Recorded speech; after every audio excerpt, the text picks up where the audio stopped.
Hello, ladies and gentlemen, and welcome back to another Rust Guide. Today, we're going to be talking about Power Surge update. The new Power Surge update came to the Rust Console Edition, and I've been playing a little bit, and I kind of been seeing little things here and there that I want to nitpick at.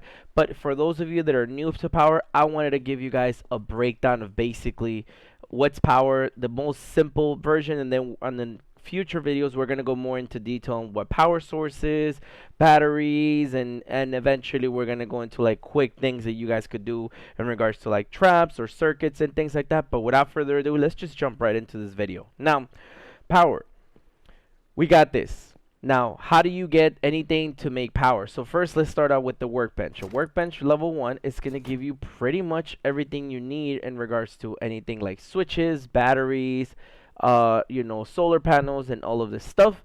And I'm going to go into detail more about how much these stuff are to craft and all of the above. That is one thing.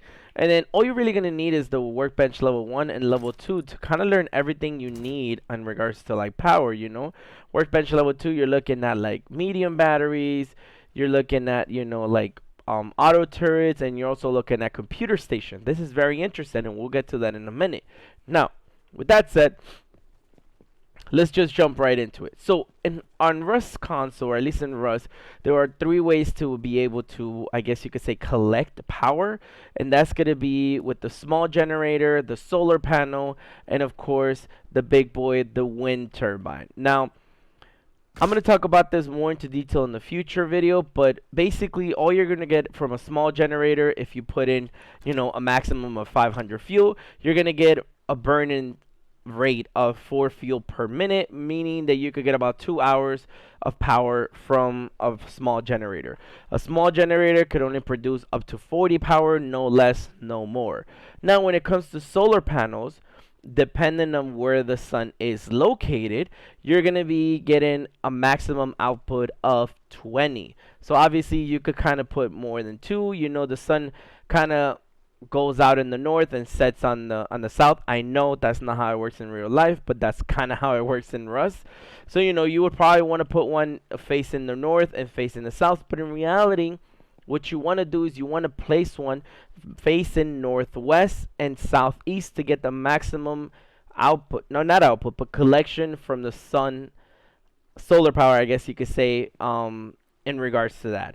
And then when it comes to the wind turbine, obviously with the wind turbine, the best way that I've seen that people have been able to build this is kind of just use these things in order to climb up to the wind turbine. And the wind turbine is going to have a maximum output of 150. The closer you are to the shoreline, the more power you'll get from it. And it's also the higher you build it, the more power you get from it. Obviously, you can only go so high. I believe after 4 high, you're looking at big stability issues. So I would say kind of just, play it by ear. Like right now, we're only getting 68 power from the wind turbine. Obviously, that's because I'm kind of I'm not too close to the shore, as you can see. So I would get a lot more if I was to place this in the shoreline. Now, with that said, we're going to go right into things so you guys can see how much is for one of these things. Now, when it comes to like wind turbines and anything to do with this, if it lets me go down here, there you go. Now, let's actually start with the small generator. A small generator is going to cost us 5 high quality and 2 gears in order to craft one. As you can see right here, it tells us it gives us a maximum output, or I should say input, of 40 power. Now, if we move on to the solar panel, it's going to give us 20. Okay, a maximum of 20. Obviously, we're going to get different depending on the day and time of the server. And then, of course, it's going to be high quality, 5 high quality metal, and 1 tech trash. That is expensive in my book.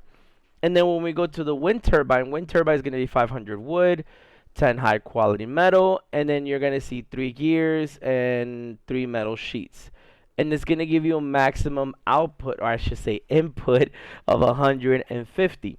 Now, you don't have to craft these things. You could honestly buy these. So when it comes to the small generator and the solar panel, you could buy these from the outposts themselves. They're very cheap, very affordable. If you come over to the outpost, you're going to see that you're going to have if I'm not mistaken, right here, a large solar panel is going to cost you 75 scrap, which is very cheap, while a small generator is going to cost you 125 scrap. That is a big difference. Now, if you want to buy the wind turbine, you're going to have to go all the way to Bandit Camp. And then Bandit Camp, you're going to find the wind turbine right over here, and the wind turbine is going to be 500 scrap. You're going to find it in the same place that you're going to be able to buy, things like the Savage sleeves, the drop box, and the lockers. You're going to find that wind turbine there for 500 scraps, which is a bit on the expensive side. But if you're going to go wind turbine, I'm assuming you're a Zerg. Honestly, I think wind turbine is a little bit of an overkill if you're a medium size. Anything by like a solo duo or trio, I think a wind turbine might be a bit big. And I have seen a couple of wind turbines being used on Rust console. And if your wind turbine is moving super slow or this slow, you're probably not getting enough power for it, and you're better off just kind of using solar panels. I'm getting 50 out of this. I'll probably get a lot better if I were to use 4 solar panels.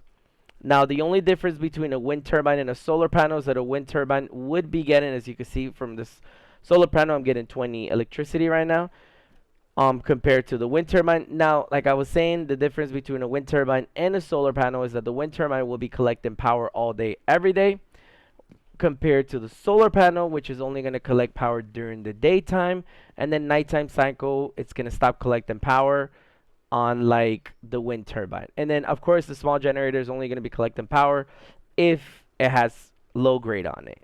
Alright, so now moving on to the batteries and how you're going to be able to store the power that's being collected from these power sources. And that's going to be batteries. Batteries is going to be the only way you could store power in Rust console or just in Rust in general. Now we have 3 different types of batteries. We have the small battery, we have the medium battery, and we have the large battery. Each battery has its perks and its downs. Now I would say the small battery, the perks is that it's very small, compact. You could kind of even, if you really wanted to, you could even put this on like, honestly, you could put this anywhere. If you really wanted to, you could come over here and you could put this on top of your workbench, Like, that's how good the small battery is. Now, small battery is going to have a regular, it's going to have a max output of 10 and a max capacity of 150. I will go more in detail in regards to like batteries and what does that mean in a future video, but for now that's kind of all you need to know. Medium battery obviously has a max output of 50. That's amazing. And then a storage maximum capacity of 9,000. Wow, that's a big upgrade from the small battery. And then obviously if we come to the large battery, there is a reason why this is the big boy. Has a max output of 100 and a storage capacity of 24,000, which is crazy. Obviously, you could see the difference between these batteries, and in a future video I'll explain to you what kind of this means. But summarize, it just kind of means the max output kind of just means how many things can you power at once. That's really all that matters. Now, before I forget, before we move on to the next one, I'm going to talk about this.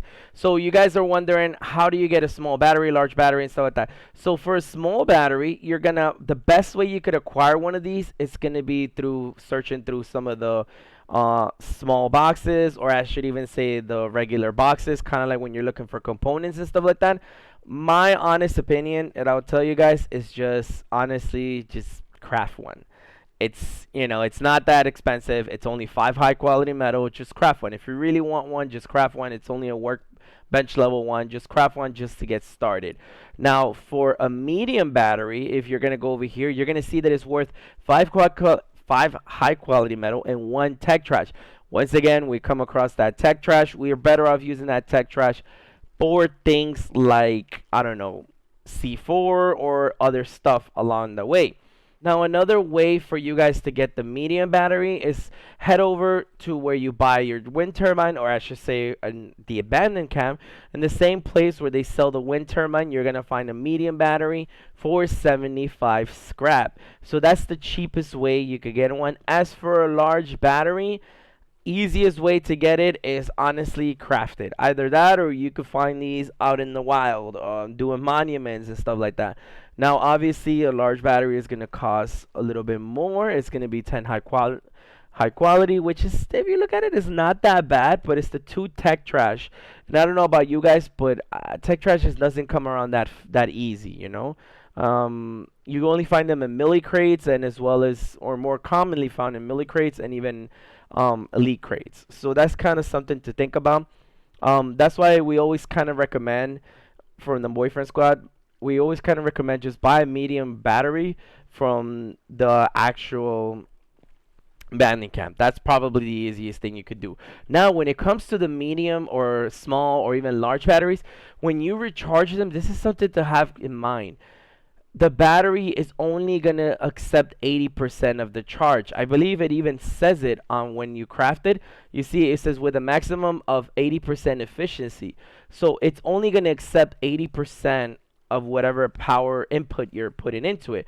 So example would be, let's say I'm putting 100 into it, I'm only going to receive 80% of that. So have that in mind. So if you're using things like, let's say in the medium battery, if you're using 50 power, and you know it has a max output of 50 power, and you're using 50 power to power turrets and stuff like that, you're gonna need more than 50 power to charge it, way more. So if you're giving it like 51, 52, no, you're gonna have to think about the fact that you're only charging 80% of this at a time. So you're gonna have to give it something like 64 power for medium battery, but we'll talk more about batteries in the future, like I said. Now let's move on to the next thing. And then we're gonna come over here to the, I guess you could call them the components, or I should say the stuff, tools, whatever you wanna use.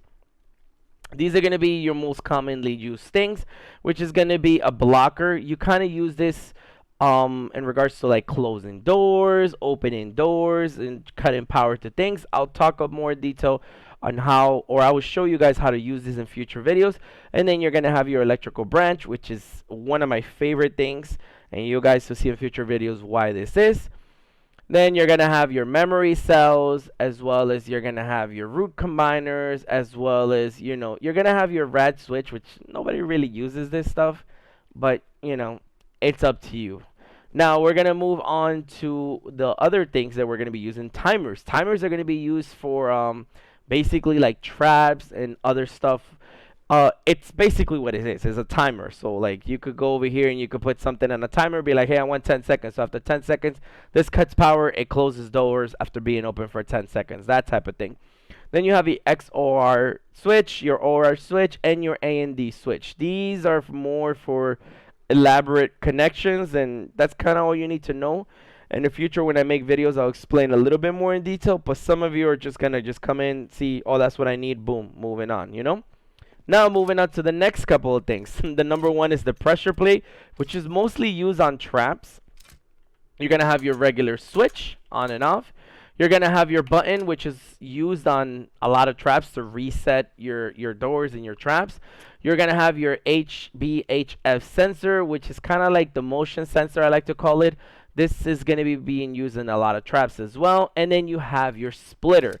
Now, this kind of does what it says. It's a splitter. So let's say you're putting 30 power into this, right? You're putting 30 power into this. Now, it's going to split this or divide that amount of power into 3. So let's say I'm putting 30 power into this.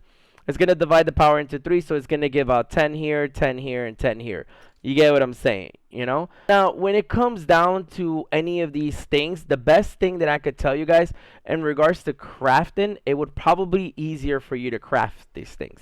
They're only worth metal scraps. They're not too expensive to craft, you know? You're looking at like my favorite thing, which is the electrical branch. It's only 75 metal scraps. Things like the splitter, they're only 100 metal scraps. Or I should say metal fragments, what am I saying? But it's stuff like this that is super easy to craft. Super, super easy to craft, to be honest with you guys. And one of my favorite things that I would tell you guys that I love to have is this thing right here. I'm going to show you guys right now. Is the counter. Now, if you guys don't know, the counter is going to show you how much power is being inputted. I'll show a little bit more of how to use the counter on future videos, but the counter is one of my favorite things in Rust when it comes to power. That way I actually have a number in front of me, so I don't have to guess how much power I'm getting into my batteries or anything like that, and it just kind of right here in the number tells me, so I know, okay, well, I'm good, you know. Now, like I said, any of this stuff is preferably for you to craft it. In regards to learning it, they're not so expensive to learn. You know, you can learn them during the tech tree. You can find them in the WoW, and you're gonna be looking at anything between 75 scrap to like 50 scrap. It depends really on the type of things that you're learning. You know, just like any ordinary things. Honestly, if I were to tell you to learn stuff, I would just tell you the main things you should learn is the root combiner, the electrical branch, and the switch.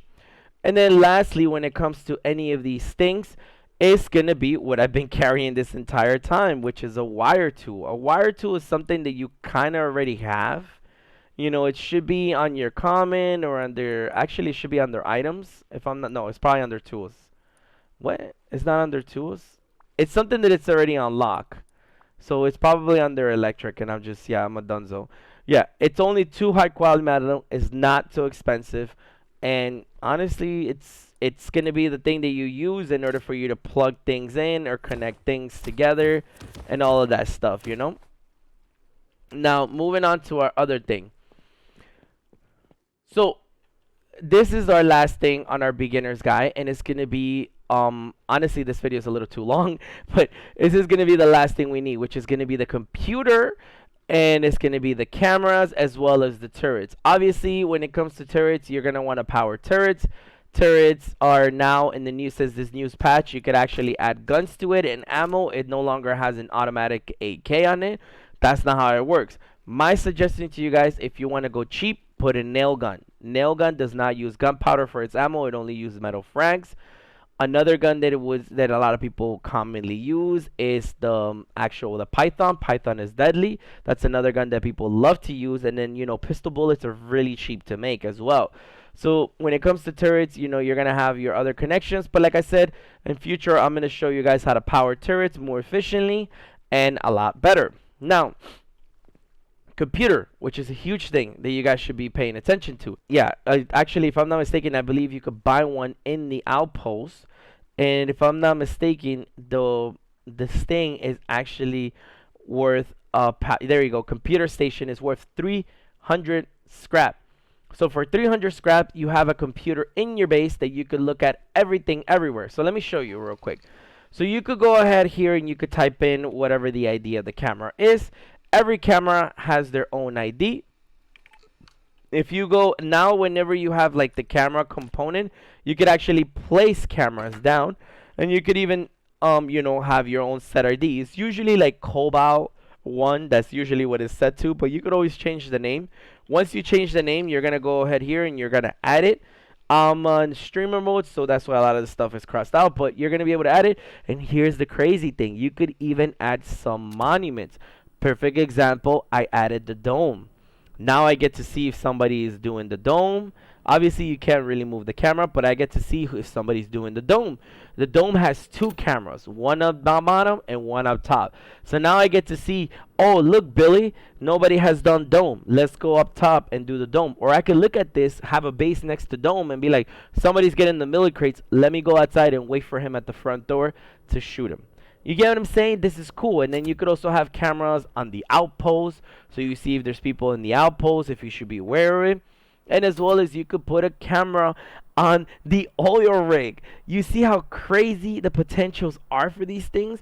This is crazy, and a lot of people, I don't see a lot of people utilizing this, but you could connect a lot of these things. Now you might be wondering, well, what are the codes for you to be able to put for, you know, to be able to look at these cameras? Because you could just look them up online. Honestly, just Google, hey, I just Google Rust, I don't know, Rust cameras components, or just what I did. I just Google Rust camera IDs, and then it told me, he was like, hey, for, you know, for dome is just dome 1 or dome up top. And I think it was for this thing, it was like oil rig helipad or something like that. You know, obviously it's better for you to Google it, that way you get the actual thing. But yeah, that's kind of been a beginner guide. It's a little bit on the heavier side. I'm so sorry about being a little bit long. I apologize about that, but hopefully this helped, and it was a little bit compact. But I'm going to be going more into detail as you can see, I have a setup right here and a setup right here. I'm going to be going more into detail in regards to power source as well as in regards to batteries, and then eventually moving on to like a simple setup wiring and things like that for like your base, in regards to your lights, in regards to turrets. I'm even going to go into like how to power 9 turrets efficiently. 9 turrets, which I've seen a lot of Zergs out there when I was playing, and they just think that if they slap down a power source and they just connect that to turrets, it's gonna work out, and that's not how it works. But you know, we'll get to that in a minute, or in future videos, I should say. Otherwise, I've been your host, BioLaser, and I hope this helped you guys, and stay tuned for future videos. Until next time, guys. Bye!